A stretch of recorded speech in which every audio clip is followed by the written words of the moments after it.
દ્વારકા મંદિરના 56 પગથિયા અને 52 ગજની ધજાનો અર્થ.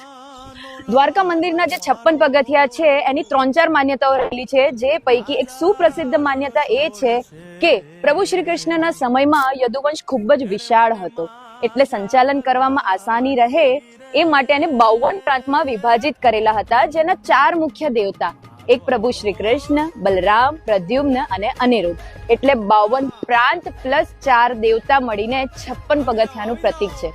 કહેવાય છે કે ગોમતી નદીમાં સ્નાન કરીને આ 56 પગથિયા ચડીને પ્રભુ શ્રી દ્વારકાધીશના દર્શન કરવામાં આવે ને તો આત્માનું શુદ્ધિકરણ થાય છે. દ્વારકા મંદિરની 52 ગજની ધજા, 1 ગજ એટલે કે 3 ફૂટ અને 52 ગજ એટલે કે 156 ફૂટ. આ ધજાના દર્શન ઘણા કિલોમીટર દૂરથી કરી શકાય છે, જે 12 રાશિ, 27 નક્ષત્ર, 10 દિશા, સૂર્ય, ચંદ્ર ને ખુદ દ્વારકાધીશ પ્રભુનું પ્રતીક છે. કહેવાય છે કે